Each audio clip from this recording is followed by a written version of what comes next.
There is a massive, glowing phantom hiding in plain sight, and it has successfully deceived every single human being who has ever walked the surface of the Earth. Every few months, the media erupts into a frenzy. Headlines announce the arrival of a supermoon. Photographers rush to the hills, and millions of people step outside to witness a colossal, crimson behemoth dominating the horizon. It looks incredibly heavy, seemingly swelling to the size of a celestial giant, towering over mountains and cityscapes. We snap blurry photos on our smartphones, completely convinced by our own eyes that we are witnessing a rare, monumental astronomical event. But I am about to ruin that magical moment for you, because almost everything you feel when you look at that rising giant is a fabrication. The colossal supermoon you see resting on the horizon does not physically exist. It is not an astronomical reality, it is a brilliant, neurological forgery crafted by your own visual cortex. Today, we are going to expose the most famous optical illusion in the universe.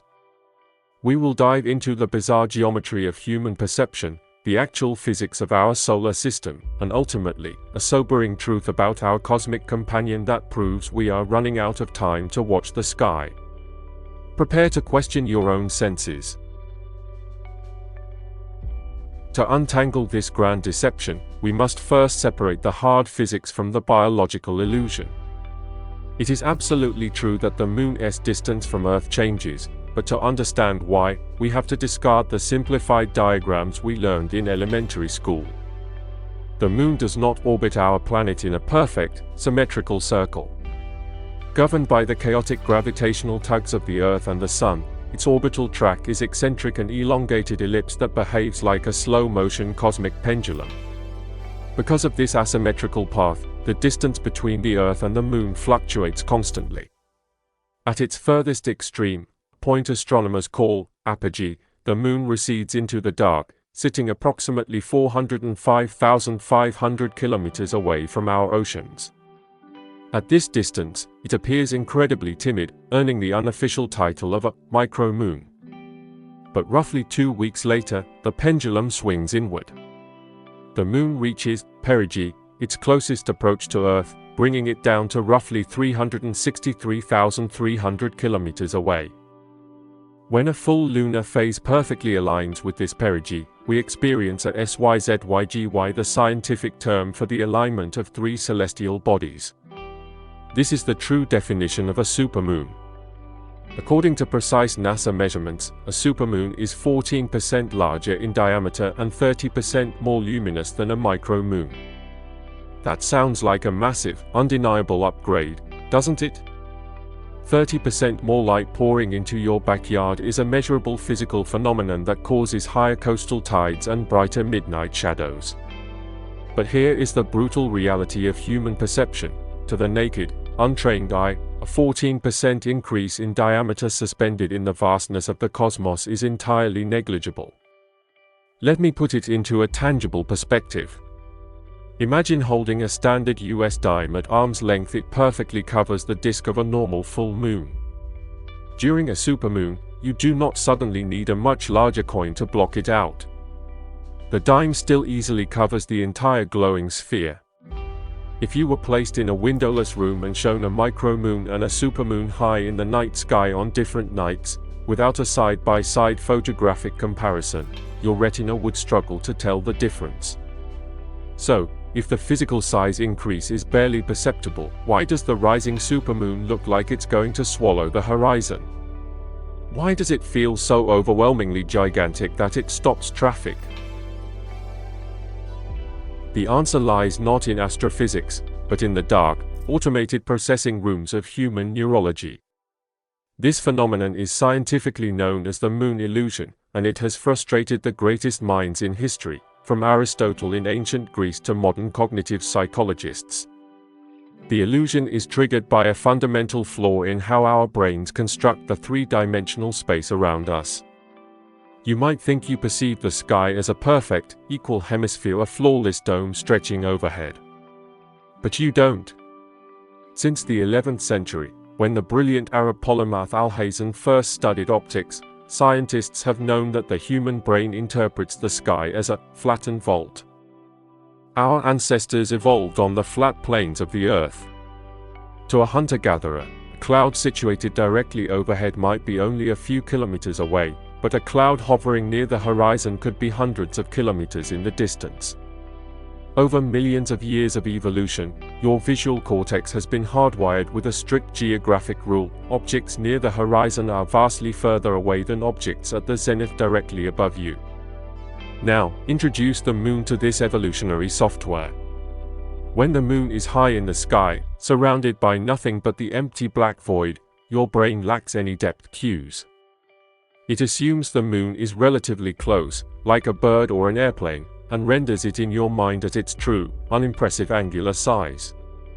But when the moon sinks low and begins to rise behind the horizon, catastrophic cognitive miscalculation occurs. Your optic nerve registers the glowing disk sitting next to distant mountains, forests, and city horizons. Your brain aggressively applies the flattened volt rule. It subconsciously screams, "Look at those mountains! They are incredibly far away, yet this glowing orb behind them is still projecting a massive image onto my retina." To resolve this geometric paradox, your visual cortex acts like an overzealous photo editor. It automatically, forcibly magnifies the image in your consciousness. It applies an artificial zoom, tricking you into perceiving the moon as a colossal, imposing giant, simply to make the mathematical perspective make sense. You cannot turn this feature off. Even when you are fully aware of the neuroscience, the illusion remains unbreakable. You are essentially trapped in a virtual reality simulation generated by your own skull, looking at a phantom moon inflated by evolutionary survival instincts. However, the most fascinating aspect of the moon is not the psychological tricks it plays on our minds. There is a third, infinitely more profound layer to this story. While the giant size of the supermoon is a biological lie, the physical presence of the moon itself is a luxury, and it is a luxury that comes with a strict expiration date. We look at the craters and the glowing seas of basalt, and we assume the moon is a permanent anchor, locked in a stable, eternal embrace with the Earth. But the universe does not tolerate permanence. On July 21, 1969, before Neil Armstrong and Buzz Aldrin left the lunar surface, they deployed a highly crucial piece of scientific equipment, the Lunar Laser Ranging Retroreflector Array. It is essentially a suitcase-sized panel covered in precisely angled mirrors. For the past 5 decades, observatories in Texas and France have been firing highly focused, intense laser beams directly at these mirrors, catching the few photons that bounce back to Earth. The data derived from these lasers is accurate down to the millimeter, and the truth it reveals is deeply melancholic. The moon is abandoning us. Every single year, our celestial companion drifts 3.8 centimeters further away into the deep abyss of the solar system. That is roughly the exact same speed at which the tectonic plates beneath the Atlantic Ocean are drifting apart. This retreat is driven by an unstoppable law of physics known as the conservation of angular momentum. As the moon's gravity drags the immense weight of our oceans across the globe, creating the tides, it generates colossal planetary friction. This friction acts like a brake, slowing down the rotation of the Earth. Billions of years ago, a day on Earth lasted only a few hours, and the moon dominated the sky, hanging terrifyingly close. But as the Earth's rotation slows down, the energy is transferred directly into the moon's orbital momentum, physically pushing it further out into the dark. It is a microscopic theft of gravity, day by day, year by year. And the consequences of this exodus will eventually be catastrophic for the aesthetics of our night sky. Currently, we live in a period of mathematical perfection. The Sun is approximately 400 times wider than the Moon, but it is also exactly 400 times further away. This miraculous ratio is the only reason total solar eclipses exist, allowing the tiny lunar disk to perfectly blanket the roaring inferno of the Sun. But because of that 3.8 centimeter annual retreat, this cosmic coincidence will eventually break. NASA astrophysicists calculate that in approximately 600 million years, the Moon will have drifted so far out that its apparent size will shrink entirely. It will no longer be large enough to completely cover the solar disk. The breathtaking majesty of a total solar eclipse will vanish from the Earth forever, becoming nothing more than an ancient myth lost to deep time. When we finally strip away the illusions, the hype, and the misperceptions, what we are left with is a profound sense of cosmic humility. The supermoon is not just a trick of the light, it is a mirror reflecting the incredible, flawed complexity of human consciousness. It proves that reality is not always what we see, but what our minds construct. More importantly, understanding the physics of the lunar retreat reminds us that we are merely temporary visitors in a constantly shifting universe. We are privileged to be alive during the specific geologic era when the Moon is still close enough to cast bright shadows, trigger magnificent illusions, and orchestrate the perfect solar eclipse. The night sky is not a permanent museum exhibit. It is a fleeting performance, and the curtain is moving.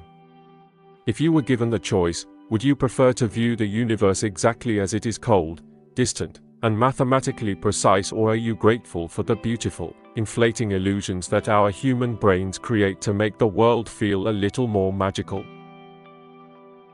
I want to know where you stand on the boundary between physics and perception, so please, share your philosophy in the comments below. If this journey into the neurology of the night sky made you question your reality, hit that subscribe button and ring the bell. We have plenty more illusions to shatter, and an entire universe of truth waiting to be uncovered. Until next time, keep questioning what you see.